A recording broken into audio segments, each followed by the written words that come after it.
আমি সাইফুল ভাই এখানে আরেকটা কথা যোগ করতে চাই। সাইফুল ভাই যে দুটো ছোট্ট উদাহরণ দিয়েছেন, এখানে আরেকটি বড় উদাহরণ হচ্ছে গাজীপুরে নির্বাচন স্থগিত করেছে নির্বাচন কমিশন। গাজীপুরে কোনো ব্যালট পেপার পাঠায়নি, কোনো ব্যালট বক্স পাঠায়নি। কি কারণে পাঠায়নি তারা মানে বিশদে ব্যাখ্যা দেয়নি, খালি বলেছে ওখানে নির্বাচনের পরিবেশ এই মুহূর্তে নেই। তো এই জিনিসগুলো আসলে সিগনিফিকেন্ট জিনিস, এই জিনিসগুলো খুব গুরুত্বপূর্ণ জিনিস। আর এই যে তিনটি ঘটনা ঘটতে যাচ্ছে, আজকে থেকে ঘটা শুরু হলো তিনটি ঘটনা। এই তিনটি ঘটনা একসঙ্গে ঘটার মানে হচ্ছে যে সরকারের ভেতরেরই একটি বড় অংশ চাচ্ছে এই তিনটি ঘটনা ঘটুক। একটা হলো ডিপি ওয়ার্ল্ড কে চিটাগাং পোর্টের নিউমোরিং টার্মিনাল ইজারা দেওয়া নিয়ে গন্ডগোল। আর একটা হচ্ছে যে আপনি কথা দিলেন 15 দিন আগে সরকারি কর্মচারীদের আপনি মহার্ঘ ভাতা দেবেন, বেতন বৃদ্ধি করবেন, পে স্কেল দিলেন, পরে মুহূর্তে আবার আবার আপনি প্রত্যাহার করলেন। তারা। আর তৃতীয়ত হচ্ছে যে অদ্ভুত ভাবে ইনকিলাব মঞ্চ এবং ইনকিলাব মঞ্চ বলছে হাদির মৃত্যু রহস্যটা জাতিসংঘ দিয়ে তদন্ত করাতে হবে। এখন জাতিসংঘ ইদানিং যে মানুষের মৃত্যু তদন্ত করে এইটা তো আমরা আগে জানতাম, ইদানিং জানা শুরু করলাম। তো এই তিনটি ঘটনা দিয়ে মনে হচ্ছে এই বাতাসটা গরম করা হবে, ঢাকা শহরটাকে গরম করা হবে। এই গরম করার পর দুই একটা লাশ পড়ে যদি যায়, খোদা না খাস্তা, ধরে নেন 12ই ফেব্রুয়ারি নির্বাচনের মৃত্যু ঘটে গেল। হুম। সাইফুল আমিন, আপনি নিশ্চয়ই আজকে নাহিদ ইসলামের জাতির উদ্দেশ্যে যে ভাষণ দিয়েছেন সেটি দেখেছেন।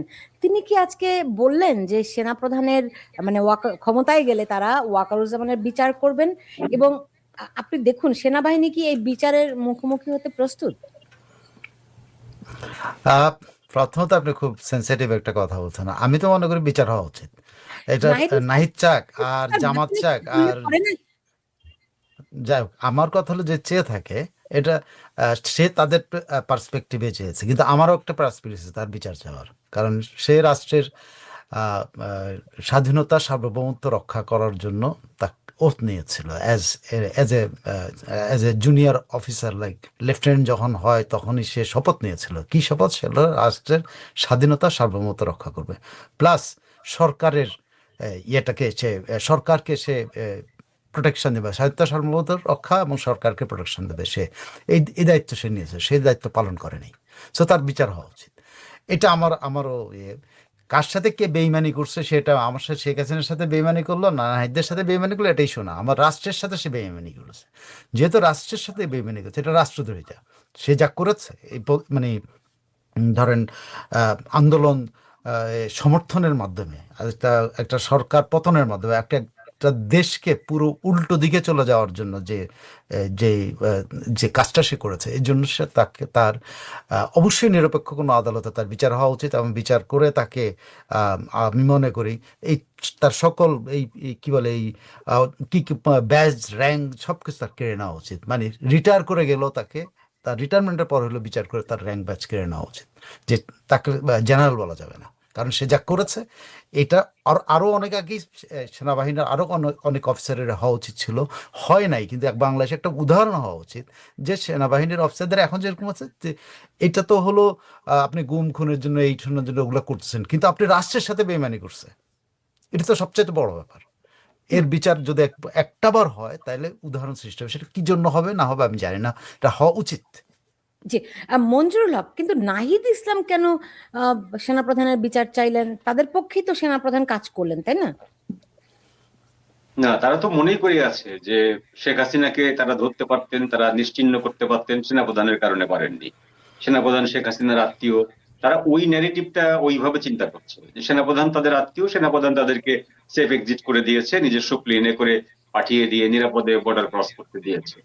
এবং এখন পর্যন্ত যতবার শোনা গেছে ভারতীয় বিভিন্ন সংবাদ মাধ্যম থেকে যে ভারতীয় সেনাবাহিনী প্রধান একাধিকবার আমাদের সেনাপ্রধানের সাথে টেলিফোনে কথা বলেছেন, এটা করেছেন, তাকে নাকি বাঁচিয়েছেন একবার। বা এই যে কদিন আগে একটা সফট কু হতে যাচ্ছিল, সেখান থেকেও নাকি তিনি পরিত্রাণ পেয়েছেন ভারতীয়দের কারণে। এইসব কারণে তার একটা ন্যারেটিভ তৈরি হয়েছে যে তিনি আওয়ামী লীগের প্রতি সফট, এখনো তিনি আওয়ামী লীগকে সেভ করতে চাচ্ছেন, এবং তিনি 62 জন আওয়ামী লীগের নেতা কর্মীকে তো সেনাবাহিনীতে সেনানিবাসে আশ্রয় দিয়েছিলেন। এসব কারণে নাহিদ ইসলাম তার বিচার চাইতেই পারে। কিন্তু তারেক রহমানও কিন্তু আজকে, আজকে না কালকে বোধহয়, তিনি 12 ফেব্রুয়ারির আমি ডামি নির্বাচন নিয়ে সতর্ক করেছেন। সেটাই বা কিসের ইঙ্গিত দিচ্ছে আমি সাইফুল? এখানে একটি ব্যাপারে, আমি ডক্টর ইউনূসের গত 18 মাসের শাসনে তাকে আমি একটা জায়গায় তাকে আমি প্লাস পয়েন্ট দেই, টিক চিহ্ন দেই। সেই জায়গাটি হচ্ছে তিনি একটি অসম্ভব কাজকে সম্ভব করেছেন। বাংলাদেশের ইতিহাসে কোনো সেনা কর্মকর্তাকে, অর্থাৎ মেজর র্যাঙ্কের ওপর তার সেনা কর্মকর্তাকে সাধারণ আদালতে, কোর্ট মার্শালের বাইরে সাধারণ আদালতে হ্যান্ডকাপ পরিয়ে আদালতে তোলা বা পুলিশের গার্ড দিয়ে আদালতে তোলা, এরকম কোনো নজির ছিল না। তিনি সেটি করে দেখিয়েছেন। এই একটি কাজ তিনি পজিটিভ করেছেন, যে এইখানে আইনের কাছে আমি যদি তার আইনটাকে যদি বলি যে তিনি খুব নিরপেক্ষভাবে ব্যাপারটা বিশ্লেষণ করছেন, বিচার করছেন, সেই যদি বলি আমি, তাহলে তিনি প্রমাণ করেছেন যে আইনের কাছে সেনা প্রধান বা জেনারেল বা লেফটেন্যান্ট জেনারেল বা মেজর জেনারেল বা সিপাহী কারোর কোনো মাপ নেই। এটা উনি করে দেখিয়েছেন। যাও, এখন এই যে বিএনপি যে কথাগুলো বলছে, জামাত যে কথাগুলো বলছে, এনসিপি যে কথাগুলো বলছে, এইগুলোকে আপনি ভোটের কথা হিসাবে ধরুন। ভোটের কথা এবং রাজনীতির তাদের নিজস্ব নীতি, এটা সম্পূর্ণ আলাদা। একটা দলের নীতি যেটা থাকে, সেই নীতিটা কিন্তু ভোটে প্রতিফলিত হয় না। ভোটের সময় তাদেরকে অনেক মিথ্যা কথা বলতে হয়, চোখে চোখ রেখে নির্বিকার ভাবে মিথ্যা কথা বলতে হয়। এটা হলো আমাদের বুর্জোয়া রাজনীতির একটা অলংকার। এই অলংকারটা যে যত ভালো করে প্লে করতে পারবে, সে তত ভালো করে গেইন করতে পারবে। জি, আহ, জি বুঝতে পেরেছি সাইফুল আমিন। তাহলে তারেক রহমানের পজিশনটা কি? তারা তো আওয়ামী লীগের সমর্থকদের ভোটও চাইছে, আবার সতর্ক করছে আমি ডামি নির্বাচন নিয়ে, মানে তার ক্যামোফ্লেজটা কোথায়?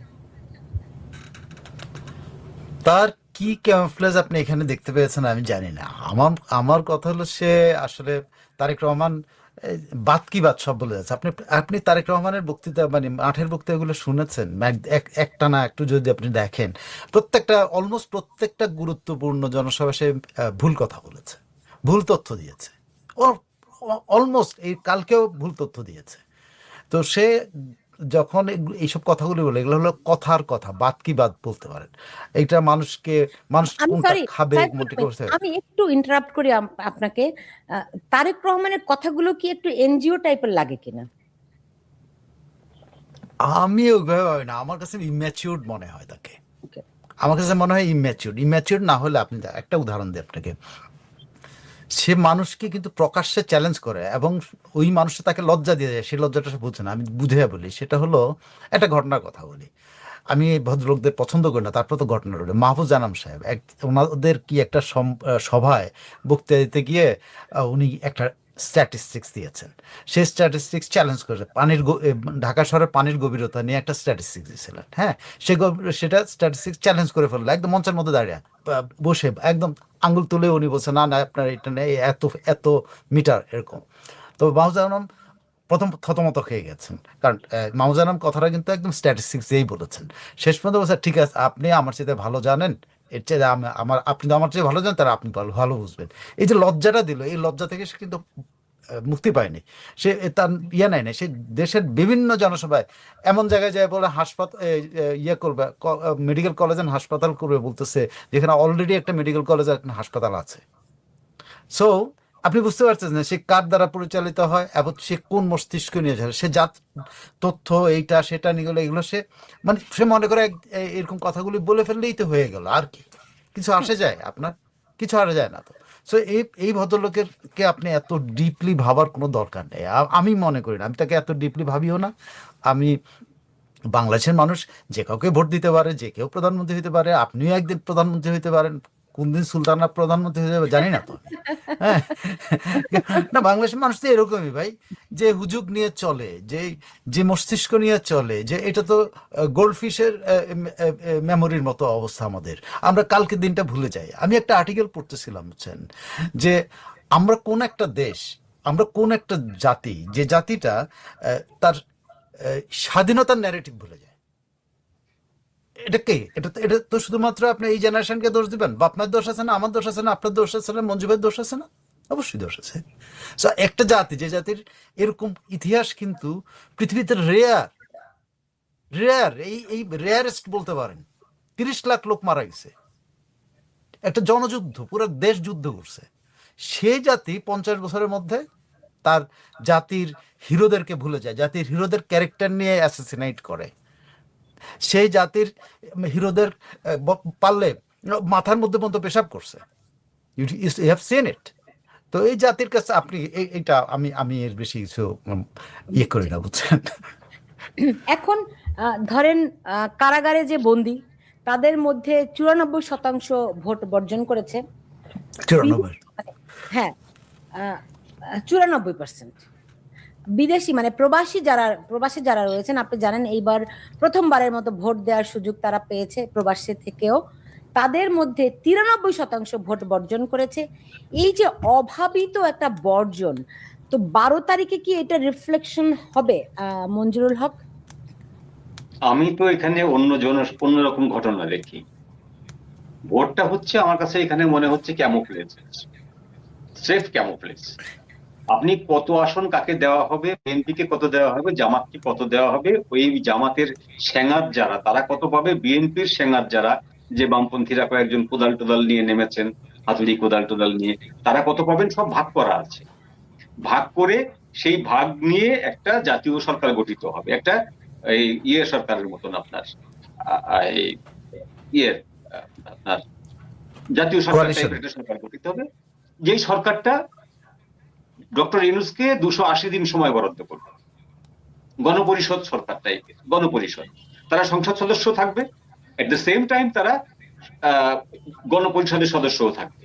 ওই 280 দিনের ভিতরে এই যে তাদের যে জুলাই সনদটা, যে সনদটা হচ্ছে সংবিধানের কবর রচনা করবে, সেই কবরের উপরে নতুন করে জুলাই সনদ আর একটা তৈরি হয়ে একটা সংবিধান তৈরি হবে। সংবিধানটাকে এদেরকে দিয়ে পাশ করানো হবে। পাশ করানোর পর তারপর যখন দেখা যাবে যে সেই সংবিধানে প্রেসিডেন্ট এবং প্রধানমন্ত্রীর ক্ষমতা প্যারালালি এসে গেছে, তখন যদি ডক্টর ইউনূসের মনে হয় যে তিনি আরো 5 বছর বাঁচবেন বা 10 বছর বাঁচবেন, তিনি প্রেসিডেন্ট হতেই পারেন, তখন তিনি প্রেসিডেন্ট হবেন। তার আগ পর্যন্ত এই লোকগুলোকে আমার কাছে মনে হয় জাস্ট পুডল। এই লোকগুলো যারা নির্বাচনে জয়ী হবেন, তারেক জিয়া রহমান থেকে শুরু করে এই শফিকুর রহমান পর্যন্ত, এই প্রত্যেকটা লোককে মনে হয় ডক্টর ইউনূসের হাতের পুডুল। জাস্ট এই লোকগুলোকে নাচাচ্ছেন তিনি। এই লোকগুলোকে কাউকে বলছেন তুমি 175, তুমি 225, তুমি 85, তুমি 72। এই যে ভাগাভাগিটা হচ্ছে প্রতিদিন, কিন্তু এই রেশিওটা কম বেশি হচ্ছে, ভাগাভাগি হচ্ছে। এইটাকে ইলেকশনের আপনি ইলেকশন না বলে আপনি ইলেকশনের ক্যারিকেচার বলতে পারেন বা ইলেকশনের ডেমনস্ট্রেশন বলতে পারেন। সবকিছু আগেই ঠিক হয়ে আছে। যদি বড় ধরনের কোনো ঘটনা না ঘটে আগামী 3 দিন, ঘটার সম্ভাবনা আছে। আগামী 3 দিন আরো হাদির মতো ঘটনা ঘটতে পারে। আপনার রংপুরের ওই ছেলেটা কি নাম, তার মতো ঘটনা ঘটতে পারে। যদি না ঘটে তাহলে ডেমনস্ট্রেশনটা ঠিক ভালো হবে। আর যদি ঘটে যায় তাহলে দেখা যাবে যে না, ওই যে 10 জন 9 জন যে পাসপোর্ট জমা দিয়ে সিভিল পাসপোর্ট নিয়েছেন, ব্যক্তিগত পাসপোর্ট, তারা চম্পট দেবেন এবং সরকার একটা পর্যায়ে যে দেখবে তার আশেপাশে আর কেউ নেই। তো এই জায়গাটায় সমস্ত দোষটা যেন আওয়ামী লীগের উপর চাপিয়ে দেওয়া যায়, সেই জন্য আজ থেকে এক সপ্তাহ আগে একটা অর্ডিন্যান্স জারি করে দেওয়া হয়েছে যে ইলেকশনে যদি কোনো গন্ডগোল হয় তাহলে ধরে নিতে হবে সেটা আওয়ামী লীগ করেছে। তো আপনি এর থেকে সাজানো গোছানো আর কি দেখতে চান? একেবারে সাজানো গোছানো। আমি জয়ী হব, আমি যদি কোনো কারণে পরাজিত হই, তাহলে বুঝতে হবে যে আপনি আমাকে পরাজিত করেছেন। সেই বাঘের এবং আপনার মেষ শাবকের পানি খাওয়ার মতো। তুই গোলা না করলে কি হয়, তোর বাপ করেছে, তোর বাপ যদি না করতো দাদা করেছে, গোলা পানি তুই করেছিস ঠিকই। তো আমি জয়ী হব এটা জানা কথা, যদি না হই আপনার কারণ, এটা তো হিসাব করা ক্লিয়ার। আমি তো একটা দৃশ্য দেখে ইদানিং বাংলাদেশে দেখে খুব আতঙ্কিত বোধ করি না। আমার মনে হয় যে এটা, আমি তো আমার ফিলিংসটা বলছি, জামাতের জুব্বা পরা নারীদেরকে যেভাবে করে রাস্তায় নামিয়েছে, যারা পুরুষের কথা ছাড়া উঠবস করতে চায় না, তো ধরেই নেই তারা তো আর স্বেচ্ছায় রাস্তায় নামেনি, তারা পুরুষের কথাতেই নেমেছে, তাই না? ফলে তাদের তো কোনো ভয়েস নাই, এটা তো আমরা আগে থেকেই জানি, এবং জামায়াত তো সেটি স্বীকার করে নিয়েছে। কিন্তু তারা যে ডেমনস্ট্রেশনটি করছে, এটি দিয়ে কি বোঝাতে তারা চায়? এবং আপনি যদি নারীর অংশগ্রহণটি দেখেন, সেখানে প্রবাস থেকে যেই 5 লাখ মানুষ ভোট দিয়েছে, এর মধ্যে মাত্র 3% নারী। যদি এটিকে আমরা, আমাদের সামনে তো ভোটের এখন এই মুহূর্তে স্যাম্পল এটাই, সো 3% মাত্র নারী ভোট দিয়েছে 5 লাখের মধ্যে। ফলে নারীরা এই ভোট বলা যায় বর্জন করেছে। বাংলাদেশে যখন সত্যি 12 ফেব্রুয়ারি যদি নির্বাচনটি হয়, বাংলাদেশের নারীরা এই জুব্বাদের কাছে কি কি ধরনের ভূমিকা পালন করবে? তারা কি পরাজিত হবে নাকি এই জুব্বারা জিতবে? দেখেন, আমি এই ভোটের পার্সেন্টেজ দিয়ে বা এ দিয়ে আমি নারীদের এটা বিবেচনায় নেই না। নারীদের ব্যাপারটা দেখেন, আমাদের দেশের নারীরা বরাবরই বিপ্লবী, বিদ্রোহী সব জায়গায় তাদের ভূমিকা কিন্তু খুব থাকে। আপনি প্রত্যেকটা আন্দোলন নারীদের ভূমিকা কিন্তু অসাধারণ ভূমিকা থাকে, কিন্তু পরবর্তী তারা কি হয়, তারা ডিসিভড হয়, প্রতারিত হয়। কিন্তু তারা এটা থেকে বুঝে না, তারা আবার আরেকটা আন্দোলনও একই রকম ভূমিকা রাখে, তারা আরেকটা আন্দোলনও একই রকম ভূমিকা রাখে। এবং কি বলা যেতে পারে, আমাদের দেশের পুরুষ বা নারীর মধ্যে এই ব্যাপারে কোনো পার্থক্য নেই, হুজুগে ঝাঁপায় পড়া। তো হুজুগে ঝাঁপায় পড়ছিল, আন্দোলন করছে, সেখান থেকে তাদের কিছু না দিলেও তাদের থেকে কিছু করা যায়নি, এবং তারা কিছু আদায় করতে পারার মতো শক্তিও তাদের নেই। সেখানে জামাতের এই জব্বাধারীরা তাদেরকে মানে কতটুকু রিপ্রেজেন্ট করে এটাও বড় ব্যাপার। কারণ এরা তো ওই আন্দোলনের পরে বা নারীদের, আপনি দেখেন বড় বড় নারী নেত্রী একজনও কি সামনে আছে? একজনও আছে? সব কিন্তু লুকিয়ে গেছে। ওই আন্দোলনের সময় সবাই কিন্তু খুবই ছিল। সো আজকে দেখলাম মোশরেফা মিশু তিনি নির্বাচন কমিশনে গেছেন যে জামায়াতের আমিরের কি নির্বাচনে প্রার্থিতা বাতিল করতে হবে। ওনাদের হঠাৎ এত লাগছে কেন? লাগছে হলো যে তার তো এনজিও আছে, ঠিক আছে, একটা অ্যাক্টিভিটিস তো দেখাইতে হবে যে এখান থেকে ফান্ড পায়, ওই ফান্ডগুলির ব্যাপারে তার একটা অ্যাক্টিভিটিস দেখাইতে হবে না? দ্যাটস অল ভাই। বিশ্বাস করেন, মানে এক এক মানে আমার এক সাংবাদিকতার জীবনে বহু এনজিও নারী নেত্রী দেখেছি, তাদের ভেতর বাহির পুরোটা জানা আছে আমার। বহু মহিলা নেত্রীকে আমি দেখেছি, ভেতর বাহির জানা আছে, উপরে সামনে একটা, পেছনে আর একটা। things they do in front of people is different they do inside their home. So এরা ডিফারেন্ট। আমাদের সামনে নেত্রীরা হলো ডিফারেন্ট নেত্রী, যারা যে মানুষরা নেতা হওয়ার কথা ছিল, যে নারীরা নেতা হওয়ার দরকার ছিল, যারা আসলেই নেতৃত্ব দেয়, তারা তো নেতা হয়নি। আপনি এনজিও নেত্রী কারা হয়েছে? কোনো না কোনোভাবে প্রিভিলেজড লোক। আপনি চেহারাগুলো ভাষণ তো কোনো না কোনোভাবে প্রিভিলেজড। কোনো ইয়া থেকে উঠে আসা একজন মাত্র আছে, কি যেন নাম, তাকেও আবার আমেরিকা খেয়ে ফেলছে, কল্পনা আক্তার। এইটাই বোধহয় একমাত্র নারী নেত্রী আছে। আর কে আছে বলেন তো? আর এমনি অ্যাজ এ হোল আমাদের যারা নারী নেত্রী, তারা তো যার মতিয়া চৌধুরীর মতো একজন নেত্রী কোথায় পাবেন আপনি? বা ধরেন এরকম এরকম নেতা, সাজেদা চৌধুরীর মতো এরকম নেতা কোথায় পাবেন আপনি? আইবি রহমানের মতো নেতা কোথায় আছে? আমাদের নাই, কোনো কোনো পর্যায়ে আমাদের নাই। হ্যাঁ, আমাদের ইভেন কমিউনিস্ট পার্টির মতো জায়গাতে, কমিউনিস্ট পার্টি যেটা থাকতে সবচেয়ে পারতো বেশি, সাইফুল ভাই, আজকে কমিউনিস্ট পার্টি কি নেতা বানাতে পারছে? সাইফুল ভাই, আমি আজকে ওই আলোচনায় যেতে চাই না। থাকতে পারতো। আওয়ামী লীগ তার যারা যোগ্য নারী নেতৃত্ব তৃণমূল থেকে উঠে এসেছিল তাদেরকে তারা মনোনয়ন দেয়নি, এমপি বানায়নি। তারা কারো স্ত্রী, কারো বোন, কারো শালী এদেরকে মন্ত্রিত্ব দিয়েছে, সংসদে পাঠিয়েছে। যোগ্য নারীদেরকে আওয়ামী লীগ পাঠায়নি। এটা নিয়ে আমরা নিশ্চয়ই অন্য আমি সময় তো আওয়ামী লীগের প্রশংসা করি নাই রে ভাই। আপনি আপনি হঠাৎ আওয়ামী লীগের উপরে খেপলেন কেন?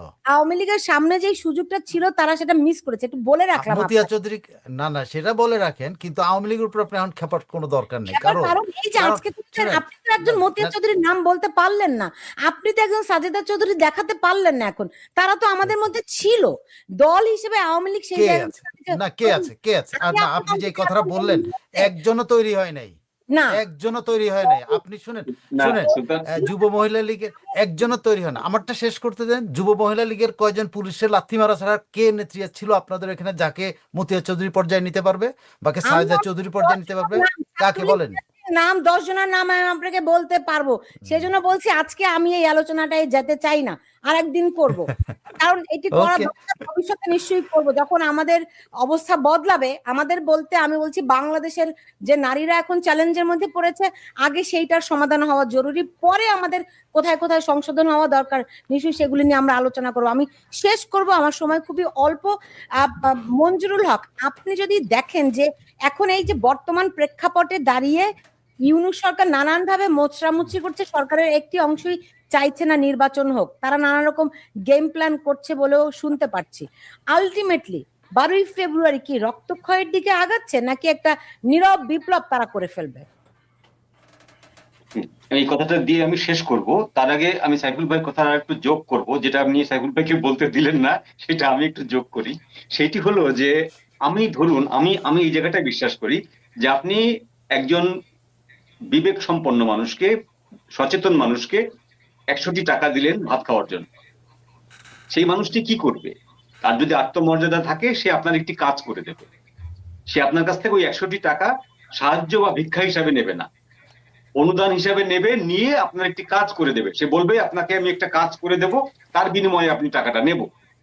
আপনাকে যখন 30টা আসন দেওয়া হলো, সংসদের যে অলংকার বলি আমরাকে, যেগুলোকে অর্নামেন্টস বলি আমরা, সংসদের 30 জন, সেই 30 জনের একজন ব্যক্তি কি কখনো বলেছেন যে আমরা ভোটে জিতে আসবো? না, নোবডি। মঞ্জু ভাই, আপনি কিন্তু ওই আলোচনাতে আপনি আবার যাচ্ছেন। আমার আমি ইতিহাস বলে যে এটা কেউ বলেননি, এটা বলা উচিত ছিল, অন্তত একজনের বলা উচিত ছিল যে আমরা এইভাবে অনুদান নেব না, আপনাদের কৃপা নেব না, আমরা ভোটে জিতে আসবো। মঞ্জু ভাই, আপনারা আবার আলোচনাটা ওই জায়গাটা নিয়ে যাচ্ছেন। হ্যাঁ, নিলাম না ওই আলোচনায় নিলাম না। এবার আপনার প্রশ্নের উত্তর আমাকে দিতে হবে। একজন নারী হিসেবে আমি এখানে দায়বোধ করি, কারণ আপনি তো ওই 30 জন নারীকে ওই রকম অলংকার নারীদের কি নিয়েছেন যারা বলতে পারবে না যে আমি সরাসরি নির্বাচন করে আসব।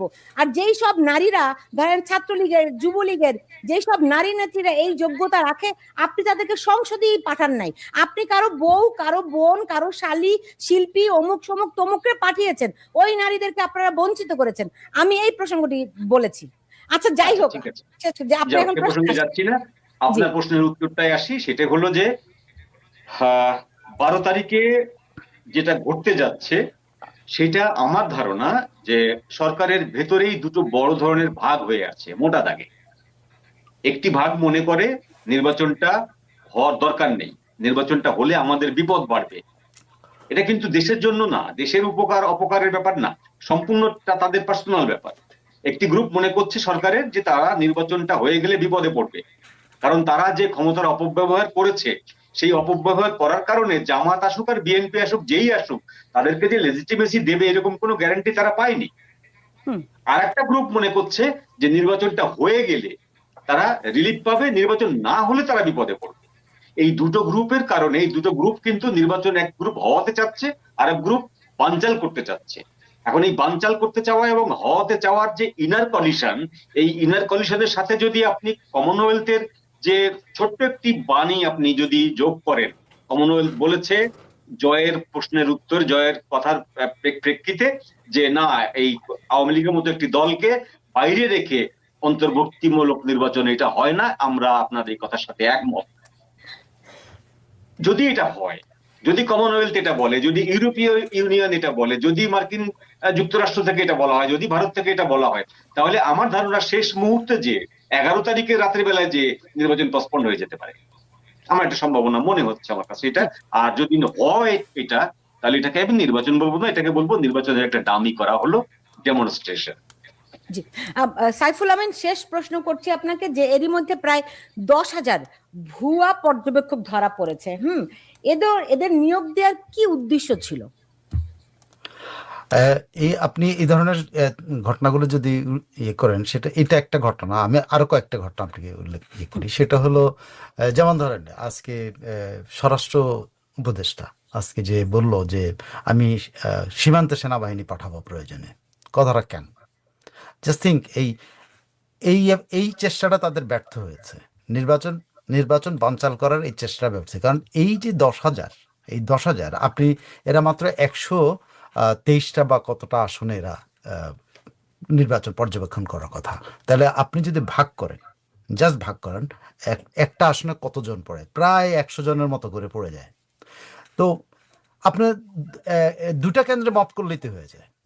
এই পর্যবেক্ষকরা যে মপ করতো না, হু নোস, কারণ এটা কেউ চেনে না, কারণ এটা পুরো কন্ট্রাক্টারিতে ছিল। নির্বাচন পর্যবেক্ষণ একটা কন্ট্রাক্টারি হয়েছে। সে ফেসবুকে আমন্ত্রণ আছে, তার সমমনারা যারা জুলাই চেতনা ধারণ করে তারা তার সাথে যোগাযোগ করতে, এবং তাদেরকে সে নির্বাচন পর্যবেক্ষক বানাবে। এরা কি পর্যবেক্ষক? না, এরা জুলাইয়ের কর্মী। এই 10,000 ছিল জুলাইয়ের কর্মী। এটা শেষ মুহূর্তে এখানে আপনি প্রথম আলোকে হবিগঞ্জ রিপোর্টারকে কৃতিত্ব দিতে পারেন, সে এটা ইনভেস্টিগেট করে বের করছে। আপনি এইটা নিষেধ করার জন্য, এটা বাতিল করার জন্য, আপনি জানেন ইসি সচিবকে কোথায় যেতে হয়েছে? প্রধান উপদেষ্টার সাথে বৈঠক করতে হয়েছে। পরশু হ্যাঁ গতকাল আমাদের হলো পরশুদিন বা গতকাল ইসি সচিবের সাথে ফুল ক্যাবিনেটের বৈঠক হয়েছে। ইসি সচিব ওখানে যা বলছে আমরা এটা বাতিল করতে হবে, আর ক্যাবিনেটের কিছু অংশ লোক ছিল আদিলুর রহমান এবং এরা এটা বাতিল করতে চায়নি। So তাদের একটা এফোর্ট কিন্তু সবসময় আছে কোনো না কোনোভাবে বানচাল করার। এবং আপনারা দেখেন আমাদের উপদেষ্টা স্বরাষ্ট্র উপদেষ্টা হঠাৎ করে সেনাবাহিনীর সীমান্তে নর্মাল নিয়মে যে কোনো দেশে যুদ্ধ পরিস্থিতি না হলে 8 কিলোমিটারের মধ্যে সেনাবাহিনী যায় না, যাবে না। এটা বর্ডার রক্ষা করার জন্য বর্ডার সিকিউরিটি ফোর্স থাকে, সব দেশের এরকম সিস্টেম। সেনাবাহিনী যাবে, সেনাবাহিনী কখন যাবে? যুদ্ধ পরিস্থিতি ফিল করলে। তবে বাংলাদেশে কি যুদ্ধ পরিস্থিতি এখন ফিল করতেছে যে সেনাবাহিনী পাঠানোর কথা সে হঠাৎ করে কোনো কথা নেই বার্তা নেই সে কিন্তু বলে দিল। এই ছোটোখাটো ঘটনাগুলো যদি আপনি দেখেন, এই পাশা বলেন পাশার এফার্টটা ওদের শেষ হয়েছে। এখন এই সেনাবাহিনী কেন কেন সীমান্ত এলাকায় সেনাবাহিনী যাবে কি জন্য? আবার আমি বিশ্বাস করতে চাই যে ফুল কোর্ট ডাকা হয়েছে সাডেনলি সোমবার দিন, কথা নেই বার্তা নেই ফুল কোর্ট ডাকা হলো। আচ্ছা, ফুল কোর্টে ধরেই নিলাম এটা সাধারণ নিয়মে কি যেন ওদের বদলি তারপর ছুটি ছাটা এগুলো নাকি তো ফুল কোর্টে ছুটি ছাটা এগুলো হবে ঠিক আছে, কিন্তু আজ সোমবারই কেন কেন এটা বৃহস্পতিবার না বা পরবর্তী সোমবার না, এটা কেন? মানে আমার কাছে মনে হয় না কিছু কিছু ঘটনা এই সময়গুলোতে ঘটতেছে যেগুলো কোনো না কোনো ইঙ্গিত বহন করে নির্বাচন না হওয়ার জন্য। এরা তো একদিকে নির্বাচন বর্জন, একদিকে সরকারের একটা অংশ আছে যারা নির্বাচন চায় না।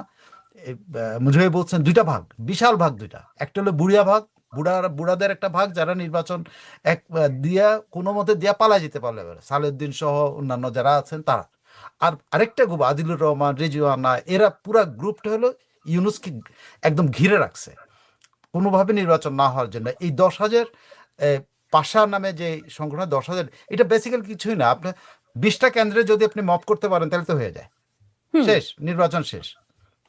তো অনেকগুলা সিমটম আছে এখন পর্যন্ত নির্বাচন বানচাল হওয়ার, কিন্তু সেটা কতটা কি সেটা আপনি তো ভবিষ্যৎবাণী করা যাবে না। একটার পর একটা ঘটনা বেরোবে, এটা খাতা খোলার মতো আর কি, পাতা খুলতে থাকবে, আমরা দেখতে থাকবো, দেখা যাক কি হয়। আসলে তবে বর্জন কর্মসূচি কিন্তু অব্যাহত থাকবে। জি, আসলে এতগুলো উইন্ডো তারা খুলে রেখেছে, মানে খেই হারানোর মতো মানুষের অবস্থা যে কোন উইন্ডোটা দিয়ে তারা কি কাজ করাচ্ছে। শেষ প্রশ্ন, আপনারা যেটি দুজনের একজনও বললেন না, সেটি হচ্ছে আওয়ামী লীগের ভোটারদের উপরে অস্বাভাবিক রকমের চাপ তৈরি করা হচ্ছে, তাদেরকে ভয়ার্ত করা হচ্ছে, আতঙ্কিত করা হচ্ছে যাতে করে তারা ভোট দিতে যেতে বাধ্য হয়। অন্যদিকে হিন্দু সম্প্রদায়ের উপর এই চাপ দ্বিগুণ, তিনগুণ, চতুর্গুণ। আপনারা কি দেখেন যদি তারা ভোট দিতে না যায়, যেহেতু একটা ভোট বর্জনের কর্মসূচি আছে, তাহলে কি হতে যাচ্ছে আওয়ামী লীগের উপর এবং হিন্দু সম্প্রদায়ের উপর? মঞ্জুরুল হক। এটার একটা টেকনিক্যাল দিক আছে, সেটা হলো যখন কোনো নেতৃস্থানীয় ব্যক্তি ঘোষণা দেন যে আপনারা ভোট দিতে যাবেন না, তিনি নিরাপদ জায়গায় বসে ঘোষণাটি দেন, সেটা গণভবনে বসে হোক, রাষ্ট্রপতি ভবনে বসে হোক বা অন্য দেশের কোনো জায়গায় বসে হোক। কিন্তু যে ব্যক্তিগুলো স্থানীয় পর্যায়ে বসবাস করে, মাঠ পর্যায়ে বসবাস করে, সেই ব্যক্তিগুলো জানে তার ওখানে বসবাস করতে গেলে তাকে কতগুলো টেকনিক্যাল জিনিস ফলো করতে হয়। যেমন ধরুন যে আপনি ভোট দিতে যাচ্ছেন না, এখন ভোট দিতে গেলেন না, আপনার এখানে জামাত শক্তিশালী, জামাত পরাজিত হওয়ার পরে প্রথম চোটটাই আপনার উপরে আসবে যে আপনি যদি ভোট দিতে যেতেন তাহলে কিন্তু আমি পরাজিত হতাম না, কারণ আপনাকে আমি সেভ করেছি, আপনাকে আমি 5 আগস্টের পরে আপনাদের একজন লোককে হলেও আমি সেভ করেছি। এই যে ব্যাপারগুলো যে কোনো কোনো জায়গায় জামাত আওয়ামী লীগের কোনো কোনো লোককে সেভ করেছে, একজন দুজনকে, সেটাকে তারা একটা বিশাল উপমা দেওয়ার জন্য, একটা এক্সাম্পল দেওয়ার জন্য তৈরি করেছে। কোনো কোনো জায়গায় বিএনপির নেতাকর্মীরা পয়সা খেয়ে আওয়ামী লীগের নেতাকর্মীদেরকে সেভ করেছে, পয়সা খেয়ে আওয়ামী লীগের নেতাকর্মীদেরকে দেশ ত্যাগ করতে সুবিধা সাহায্য করেছে।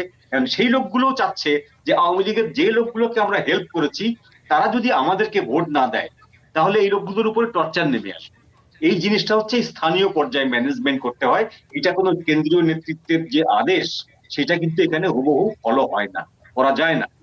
আমি একটা জায়গায় বসবাস করলে, আমার সেই সমাজে বসবাস করলে যদি আমি বাসায় বসে থাকি, তাহলে যে ব্যক্তি পরাজিত হবে সেই ব্যক্তি মনে করবে যে এই একটি মাল একটা ভোট দিয়ে দিয়েই কিন্তু আমার আমার আমার ইজ্জতটা শেষ করছে, ও গেলেই কিন্তু আমার এই ঘটনাটা ঘটতো না।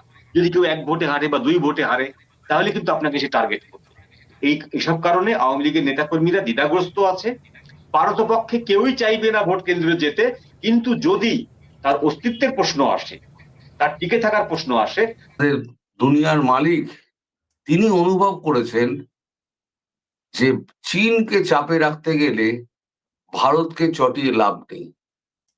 ইন্দো প্যাসিফিকে ভারত না থাকলে পরে তারা কোনোদিনও মানে সুরক্ষিত হবে না এবং ঢুকতেও পারবে না। ওই তাদের রেড সি বরাবর অঞ্চল থেকেই তাদেরকে ফিরে যেতে হবে, কারণ রেড সি পেরোতে গেলে ওখানে হুতি বসে আছে, হুতি দামাদ্দাম মেরে একদম বসিয়ে দেবে। তো সেক্ষেত্রে আমার কথাটাই কিন্তু আলটিমেটলি ফললো, এবং এখন যা সিচুয়েশন তাতে তিনি দেখা যাচ্ছে যে আমেরিকা ভারতের পালে চলে এসছে এবং শেখ হাসিনার পাশে দাঁড়িয়েছে, শেখ হাসিনার সঙ্গে কথাবার্তা হচ্ছে, ডিরেক্টলি তাদের বিদেশ মন্ত্রী কথা বলছেন, ওভার ফোন কথা বলছেন, কোনো ভায়া নয়, কোনো কিছু নয়, একেবারে সরাসরি কথা বলছেন। এই নিয়ে দুবার কথা বললেন।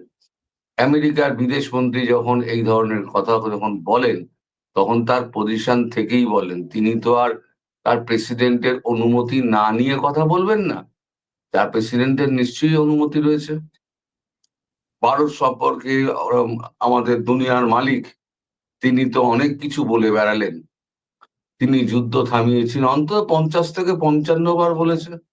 ভারতবর্ষ কি তিনি বা মোদী কি তিনি কোন রকম রিয়াকশন দিয়েছেন? দেননি।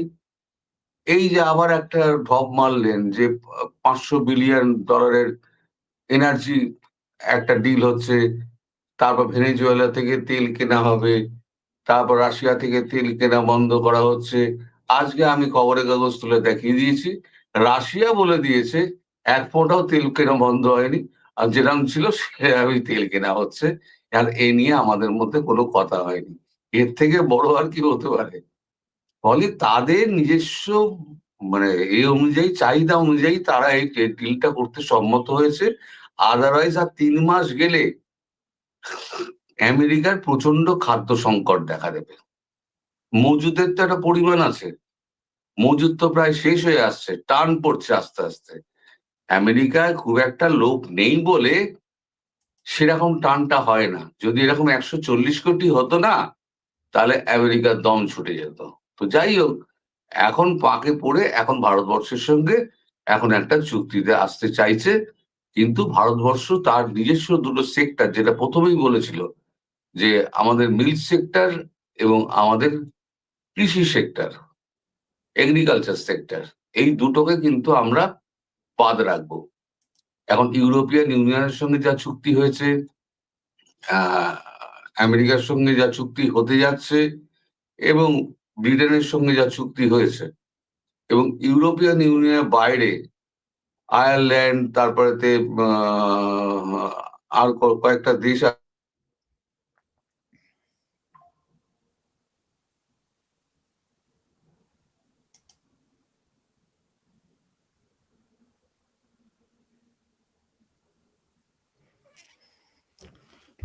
সুপ্রিয় দর্শক শ্রোতা মণ্ডলী, সম্ভবত তরুণদার নেটওয়ার্ক প্রবলেমের কারণে আমরা শুনতে পাচ্ছি না, তবে আমরা হ্যাঁ তরুণদা আবার ফিরে এসেছেন। জি দাদা, আপনি একটু হয়ে গিয়েছিল, কথাগুলো শোনা যাচ্ছিল না। হ্যাঁ, এই সময়টা না আমাদের এখানে একটুখানি নেটওয়ার্কের কেন জানি না একটা সমস্যা হয় ঠিক এই সময়টা। এই সময়টা মাঝে মাঝে ধুম করে চলে যায়, আবার ফিরে আসে। এটা অদ্ভুত সমস্যা হয়েছে, ঠিক এই সময়টা বেছে বেছে কেন হয় আমি জানি না। তো যা হোক, যেটা বলছিলাম, যার সঙ্গে যা চুক্তি হচ্ছে সেটা কিন্তু আমাদের যে নীতি আছে সেই নীতিকে বজায় রেখে আমাদের কৃষকদের স্বার্থ, দুগ্ধজীব পশুপালন যারা করেন তাদের স্বার্থ বজায় রেখে যারা যারা করতে চেয়েছে তারা তারাই করেছে, এবং আমেরিকাকে সেই ঘুরে ফিরে আসতে হয়েছে ওই দুটোকে মেনে নিয়ে। ফলে ভারত তার জায়গা থেকে এতটুকু সরেনি। আজকে আমেরিকা সম্মত হয়েছে ভারতের পাশে এসে দাঁড়ানে, কারণ ইন্দো প্যাসিফিকে ভারতের সাহায্য ছাড়া হবে না। আর সব থেকে মালিকের যে ভয় সেটা হচ্ছে ব্রিক্স। ভারত যদি ব্রিক্স চালু করে দেয়, ব্রিক্সই একমাত্র মানে তৈরি করতে পারে ভারত তার নেটওয়ার্কের জন্য।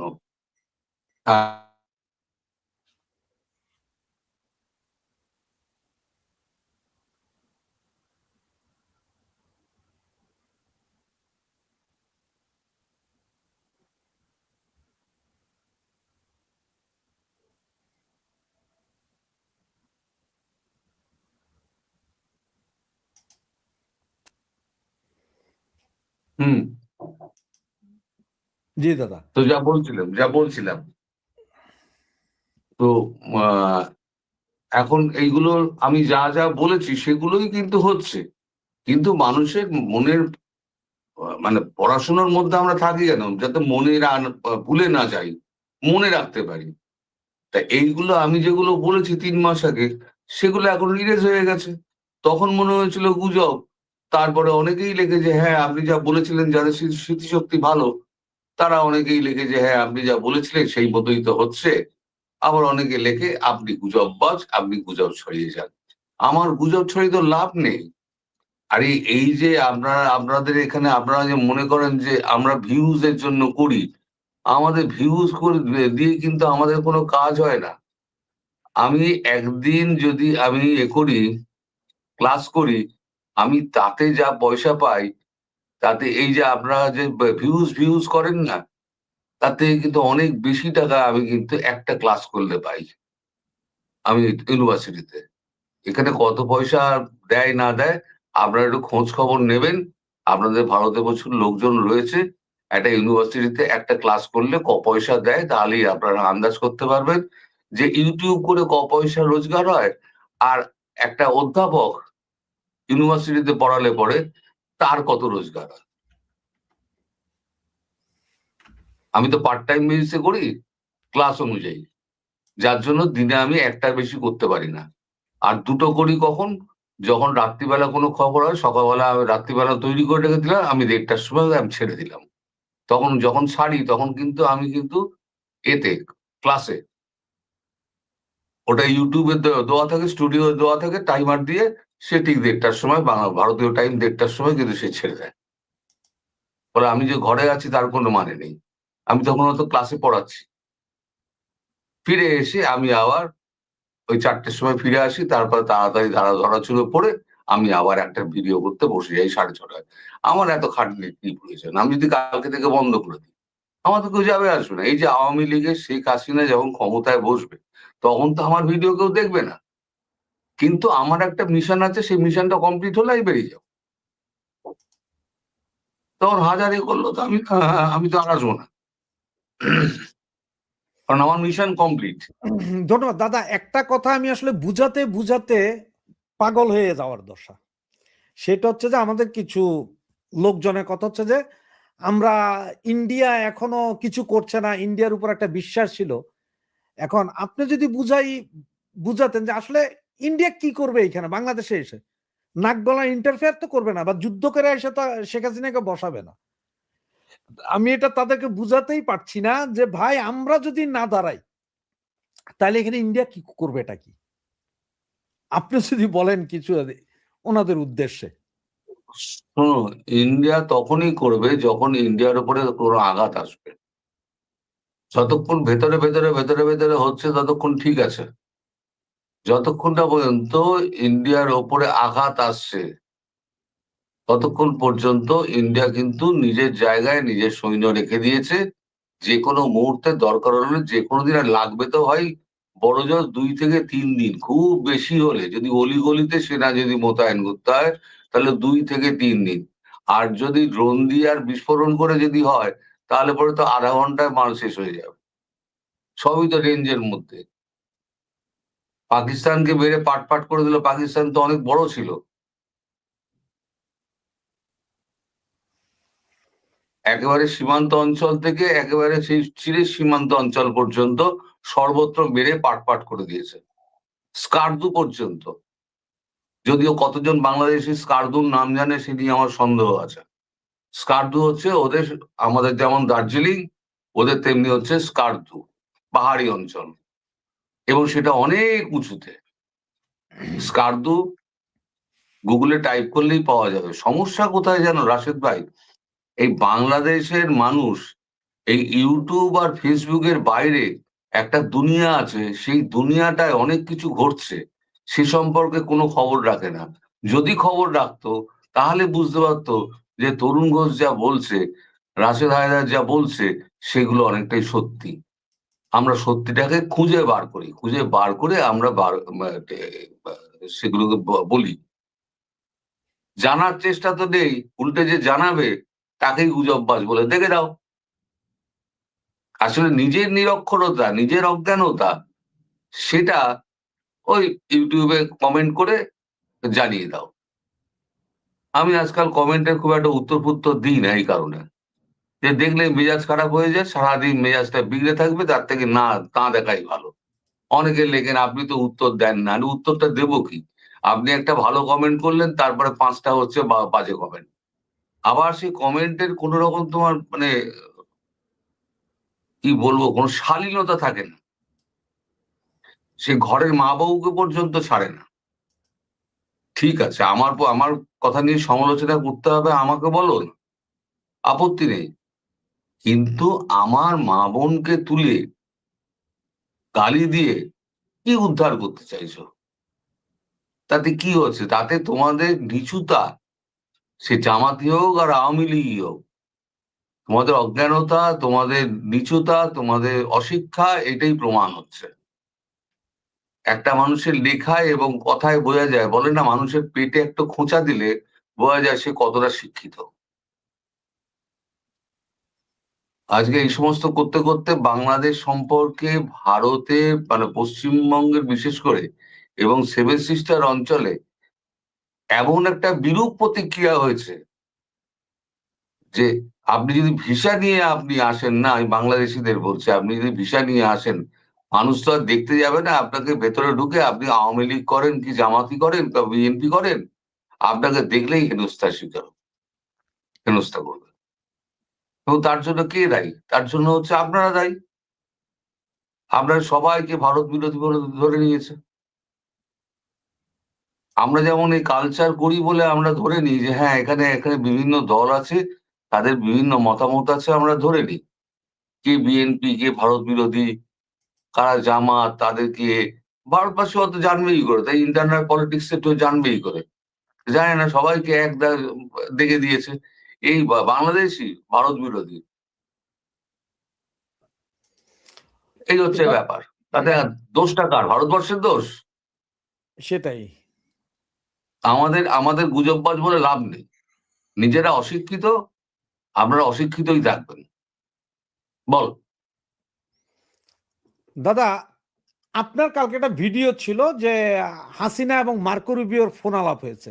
এর আগেও সম্ভবত আরো মাস 2 মাস আগে একবার এই কথাটা হয়েছিল। কখনো কেউ স্বীকার করেছে, কেউ স্বীকার করেনি, এই অবস্থা।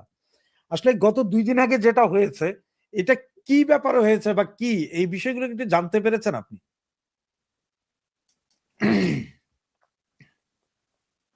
এই যে আমি যখন শেখ হাসিনার সঙ্গে যখন দেখা করলাম, বিশেষ অনুমতি নিয়ে দেখা করলাম, সেই ভিডিও আমি করেছিলাম। সেই ভিডিওটার কমেন্টে 14 ডিসেম্বর ওই ভিডিওটা করেছিলাম আমি, 14 জানুয়ারি ওই ভিডিওটা করেছিলাম। তা 14 জানুয়ারি ভিডিওর তুমি কমেন্টে যদি দেখো, দেখবে গুলবাজ, ঢপবাজ, মানে চিটিংবাজ, গাঁজাখোর, মেয়াদ উত্তীর্ণ গাঁজাখোর, আমাদের বোকা পেয়েছে, যা খুশি তাই লিখে দিয়েছে। আমি কোনো উত্তর দিইনি। এবার যখন যুক্তরাজ্য থেকে যখন সব নেতারা গেলেন, গিয়ে তারা যখন একই কথা বললেন যে ঢোকা থেকে শুরু করে দেখা পর্যন্ত এবং কোথায় আছেন, কোথায় বসে আছেন, কিভাবে আছেন উনি, তার দেখাশোনার জন্য কজন রয়েছে, আমার ভিডিও 14ই জানুয়ারির ভিডিও দেখো আর তাদের বক্তব্য দেখো, দুটো মেলালে পরে বুঝতে পেরে যাবে যে আমি তো আর গণৎকার নই, আর ভবিষ্যতেও আমি দেখতে পাই না। চোখ বন্ধ করলে আমি দেখতে পাবো যে শেখ হাসিনা ওইখানে এই করছেন, ওই করছেন, তার এতজন 28 জন লোক তার সেবা এবং পরিচর্যার জন্য রয়েছে। আমি দেখে এসছি, তার সঙ্গে কথা বলে এসছি, তবে না বলেছি। তো ওটা দেখার পর কিন্তু সেও স্বীকার করলো না যে আপনি ঠিক বলেছিলেন, আপনার সঙ্গে দেখা হয়েছে। কিন্তু যা লেখার লিখে দিলেন, দুমদাম যা পারলাম লিখে দিলাম। কিছু লোক আছে নেগেটিভিটিতে ভরা, তাদের কাজ হচ্ছে সারাদিন, তুমি যে কোনো সোশ্যাল মিডিয়া যে কোনো জায়গায় যাবে, সে সিনেমা থেকে আরম্ভ করে তোমার থিয়েটার পর্যন্ত আর খবর পর্যন্ত, কিছু নেগেটিভ কথাবার্তা তুমি পাবেই। এরা হচ্ছে নেগেটিভ মানে লোকজন, এদের কথাবার্তা আচরণ সবসময় নেগেটিভ হবে। এর গায়ে তুমি কোনো তথ্যও পাবে না, এ মাথা নিরেট, এরা শুধু লোককে গালি দেওয়ার জন্য বসে আছে। তো মার্কো রুবিওর সঙ্গে কথা হয়েছে, তখনও কথা হয়েছে, তখনও আমায় গুজববাজ বলা হয়েছে, এখনো কথা হয়েছে, এবং ভবিষ্যতে আমি এটা কনফার্ম নই যে গতকালকে একটা রুদ্ধদ্বার বৈঠক হয়েছে ওয়াশিংটনে মার্কো রুবিওর সঙ্গে জয়শঙ্করের, সেখানে সম্ভবত ভিডিও কনফারেন্সে শেখ হাসিনাকে ধরা হয়েছিল।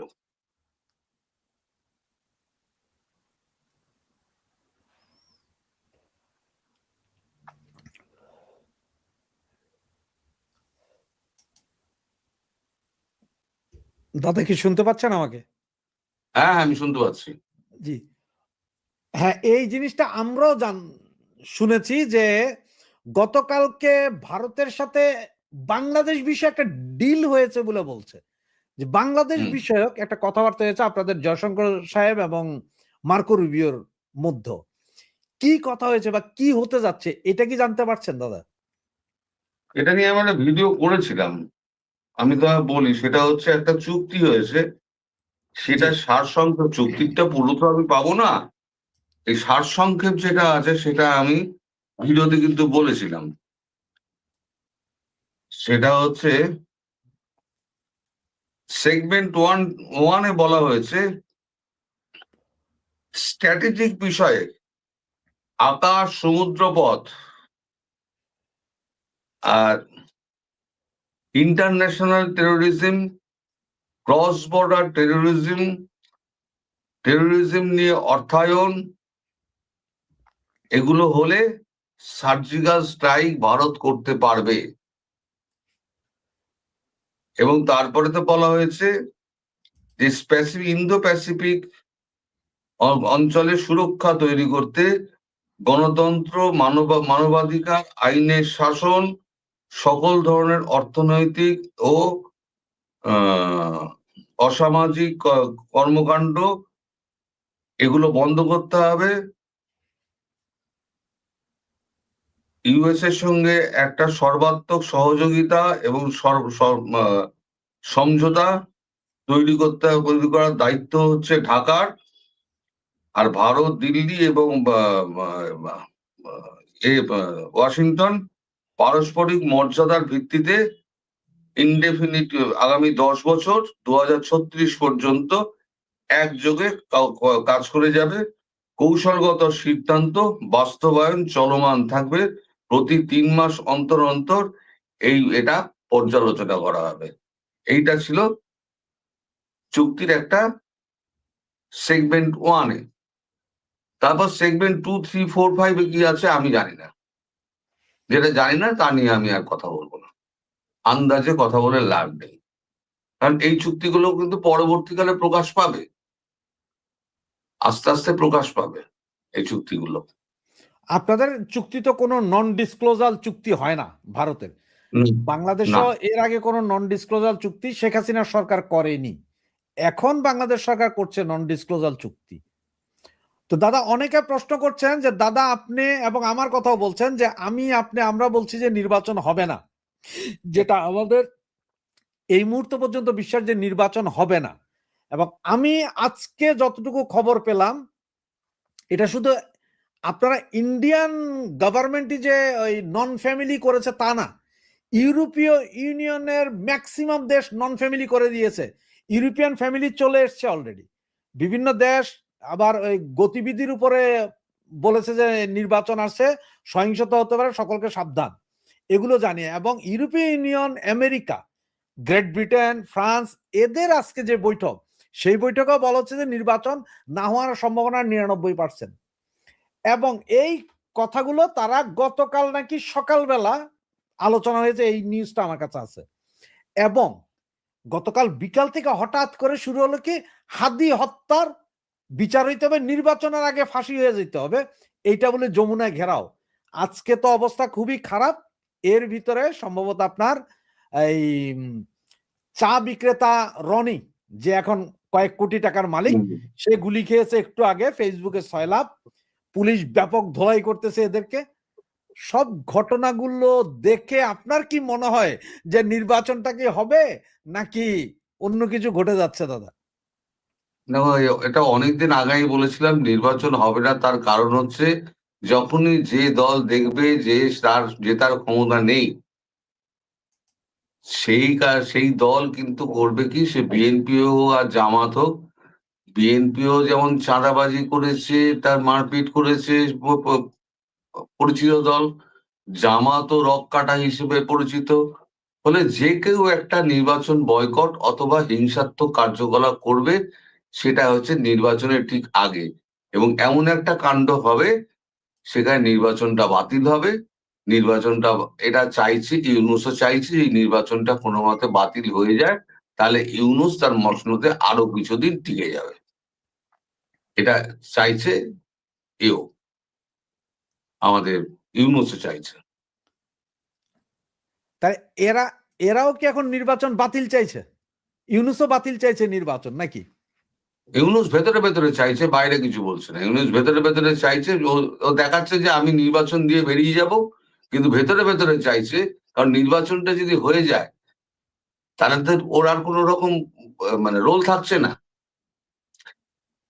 এবং এখন ও যদি নির্বাচনটা হয়ে যায় কোনোভাবে, ওর সমস্ত প্ল্যান ফেল করলো, দুজনে হাত মিলিয়ে বললো ঠিক আছে চলো আমরা আসন ভাগাভাগি করে আমরা করে নিচ্ছি, তাহলে পরে তার জন্য ও একখানা ফাইনাল বাঁশ দিয়ে গেল। এই যে নন ডিসক্লোজার এগ্রিমেন্ট যেটা করলো, সেই নন ডিসক্লোজার এগ্রিমেন্টে আমি চুক্তির ভেতরের কিছু অংশ বলেছি সন্ধ্যের ভিডিওতে, সেইখানে করে বাংলাদেশকে পুরো একটা আমেরিকার কয়েদ রাষ্ট্রে পরিণত করলো। সেখানে আমেরিকা যা পাঠাবে শুল্কহীন ভাবে, গাড়ি থেকে খাবারপত্র সমস্ত কিছু পাঠাবে, আর কোনো গুণগত মান সেখানে তুমি চেক করতে পারবে না। চায়না থেকে কোনো অস্ত্র, ওই সাবমেরিন, বিমান এসব কিনতে পারবে না। যা কিনতে হবে আমেরিকা থেকে কিনতে হবে। বকলমে আমেরিকায় চালাবে হচ্ছে বাংলাদেশ। এটা বাংলাদেশের সঙ্গে নন ডিসক্লোজার এগ্রিমেন্ট করেছে। নন ডিসক্লোজার এগ্রিমেন্ট করে তিনি এখন একটা সেফ এক্সিটের রাস্তা খুঁজছেন, যেটা সিআইএও তাকে নিয়ে যাওয়ার জন্য চেষ্টা করছে প্রাণপাত। আমি এটা আগেও ভিডিও করেছি, যে কোনো দিন ও যদি নির্বাচন হয়ে যায় তাহলে 3 দিনের মাথায় কি 4 দিনের মাথায় ও হাওয়া হবে। কারণ ও এখন দাদা গতকালকের মিটিং এর যে খবরটা, এটা কিন্তু আমার কাছে একদম 100% গ্যারান্টেড খবর। কারণ আমার এক ফ্রেন্ড আছে যে এপিতে চাকরি করে, ফরাসি, সে আমাকে যেটা কনফার্ম করলো আর কি, যে ইউরোপীয় ইউনিয়ন, ব্রিটেন তো ইউরোপীয় ইউনিয়ন নাই ওরা, তারপরে আমেরিকা সহ যে কথাবার্তা হয়েছে যে নির্বাচন হবে না। তো আমি যেটা আপনাকে বারবার বলছিলাম যে এরপর থেকে হাদি হত্যার বিচার, এবং আজকে সারা দিনের তো অবস্থা খুবই খারাপ। এখন একজনে কমেন্টস করছেন যে 2 জনের অবস্থা খুবই সিরিয়াস। আর আমি কিছু ভিডিও যেগুলো দেখেছি, এগুলো প্রচন্ড অবস্থা খারাপ ভিডিওই দেখেছি, খুব মাইরধর পুলিশ। এইটা কি নির্বাচন না হওয়ার একটা পায়তারা করা হচ্ছে কিনা এই ঘটনাগুলো? এটা কি ইউনুসি করাচ্ছে নাকি? দেখো, যে কেউ একজন তো করছে, পেছনে তো কলকাঠি যে কেউ একজন নাড়ছে। কে নাড়ছে বলা মুশকিল, কিন্তু কলকাঠি একটা নড়ানো হচ্ছে। আমি যা বলেছিলাম নির্বাচনটা একদম বাতিল করার জন্য, তাহলে এটা ছাড়া কোনো উপায় নেই। এখন যদি বিএনপি দেখে জামাত ক্ষমতায় বসে যাচ্ছে, বিএনপি আর আওয়ামী লীগ এই দুটোই তো প্রতিষ্ঠিত দল। জামাতের কত ভোট ছিল? 2 থেকে 4%, 5% বড় জোর। তারা যদি এখন 34-35% ভোট নিয়ে, মোট ভোট পড়বে 53 থেকে 54%, ঠিক হয়ে গেছে, এটা দেখানো হবে। তো সেখানে যদি তারা দেখে যে জামাত ক্ষমতায় চলে যাচ্ছে, আমরা বুড়ো আঙুল চুষছি, বিএনপি কি ছেড়ে দেবে? অথবা জামাত যদি দেখে যে আমরা এই সমস্ত লড়াই ফড়াই করলাম, এদের মধ্যে ঢুকে এই যে সমস্ত বিপ্লব টিপ্লব করলাম, ভাঙচুর করলাম, আমরা জ্বালালাম, 32 নম্বর জ্বালালাম, বঙ্গভবন আমরা, শেখ হাসিনা যেখানে থাকতেন সেই জায়গাটা যেন কি নাম যেন, শেখ হাসিনার আবাসস্থল, গণভবন। গণভবন আমরা ভাঙচুর করলাম, টয়লেট পর্যন্ত উঠিয়ে নিয়ে এলাম, তাহলে কি পেলাম? ফলে এই যে দেনা পাওনার যে সম্পর্ক আছে না, এখানে তো হচ্ছে মিলিজুলি খেলা হচ্ছে। ফলে যে কোনো সময়, যে কোনো দিন এই গন্ডগোলটা একটা চূড়ান্ত আকার নেবে, এবং আমি যেটা বলেছিলাম, নির্বাচনের আগে একটা রক্তক্ষয়ী সংগ্রামের দিকে দেশ যাবে। সেটা অনেক আগে বলেছিলাম, এখন দেখো ধীরে ধীরে ধীরে ধীরে সেই দিকেই যাবে। যত 12 তারিখ এগিয়ে আসবে তত সেই দিকে যাবে। হয়তো দেখলে 10 তারিখ কি 9 তারিখ রাতে এমন একটা হলো, এমন কিছু হলো যে একেবারে সব বানচাল হয়ে গেল। যদি তাই না হতো, তাহলে পরে এই যে আমাদের ওয়াকারুজ্জামান জামাতি, তিনি ক্যান্টনমেন্টে দৌড়দৌড়ি ছুটোছুটি করছেন কেন, এবং সবাইকে হ্যাঁ ভোট দেওয়ার জন্য এত উৎসাহিত করছেন কেন? এনএসআই থেকে যে একটা দেওয়া হয়েছে, নোট দেওয়া হয়েছে সবাইকে হ্যাঁ ভোটে করার জন্য। সরকারি এতেও বলা হচ্ছে যে হ্যাঁ ভোটে ভোট দিন। জি, কনস্টিটিউশন যে চেঞ্জ হয়, তাহলে পরে এখানে আজীবন আমাদের ইউনূস এখানে থেকে যাবে, রাষ্ট্রপতি পার্শ্ববর্তী হয়ে যাবে, কনস্টিটিউশন চেঞ্জ হয়ে গেলেই হয়ে গেল। সেটা আজকের একটা ছবি দেখায় আপনাকে, ওই যে চা বিক্রেতা রনি, এখন এটা কি তার অভিনয় নাকি আসলে গুলি খেলো জানি না। আর পুলিশ যখন অ্যাকশনে যায়, তখন এক পুলিশ অফিসারের অবস্থা দেখেন। এই যে আমি যেহেতু পুরো অরিজিনাল ভিডিওটা দেখাতে পারবো না, তাই জাস্ট ওই ছবিটা পুলিশ দেখেন কিভাবে করছে। মানে সে এমন একটা ভঙ্গি দেখাইছে যেটা মানে লজ্জাজনক একটা ভঙ্গি। এই হচ্ছে অবস্থা। তো দাদা 9 তারিখ কিন্তু আবার বাংলাদেশের একটা চুক্তি আছে আমেরিকার সাথে। এখন এই চুক্তিটা আসলে আমেরিকার সাথে কি চুক্তি হতে যাচ্ছে, এইটার বিষয়ে কি কিছু জানেন বা কোনো খবর পেয়েছেন কিনা?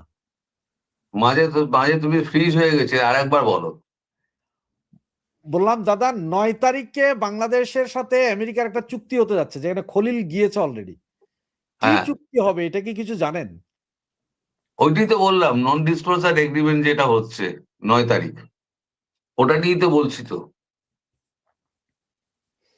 যে আচ্ছা, বাংলাদেশকে পুরো আমেরিকার কয়েদ রাষ্ট্রে পরিণত করা হচ্ছে ওর সেফ এক্সিটের বদলে। সেই ও এবং ওর যে উপদেষ্টা যারা আছে, তাই তো উপদেষ্টাদের এত পালাবার ধুম। লাল পাসপোর্ট জমা দিয়ে তারা সমস্ত নিজস্ব পাসপোর্ট, সবুজ পাসপোর্ট নিয়ে নিচ্ছে কেন? কারণ যারা কূটনৈতিক পাসপোর্ট যাদের কাছে ছিল, আওয়ামী লীগ নেতারা, তারা তো বেরোতে পারেননি, তাদেরকে ফাঁক ফোকর হলে ইন্ডিয়া চলে আসতে হয়েছে। কিন্তু এনারা যাবেন কোথায়? এনারা জানেন তো, ইন্ডিয়ায় ঢুকলে পরে ওই বর্ডারের সামনে গেলেই পরে গুলি খাবেন। আওয়ামী লীগকে ছাড় দেওয়া হয়েছে, শুধু বুকে লিখে দিয়েছে আওয়ামী লীগ, বা যারা নিয়ে যাচ্ছে তারা আগে থেকে খবর দিয়ে দিয়েছে আওয়ামী লীগ, ছাড় দিয়ে দিয়েছে। সেন্ট্রাল গভর্নমেন্ট থেকে বলা ছিল আওয়ামী লীগ হলেই ছাড় দিয়ে দেবে। বিএসএফ ছাড় দিয়ে দিয়েছে, বিএসএফ তো কেন্দ্রের আন্ডারে, তো বিএসএফ ছাড় দিয়ে দিয়েছে, ঢুকে গেছে তারা। এপারের এজেন্ট আছে, এপারের এজেন্ট তাদেরকে পিক আপ করেছে, করে নিয়ে জায়গা মতো ঢুকিয়ে দিয়েছে। তাই তো নেতারা এখান থেকে পালাতে পেরেছিলেন। কিন্তু এরা যাবে কোথায়? তাই এত কূটনৈতিক পাসপোর্ট জমা দিয়ে সবুজ পাসপোর্ট নেওয়ার জন্য, সাধারণ পাসপোর্ট নেওয়ার জন্য এত দৌড়োদৌড়ি।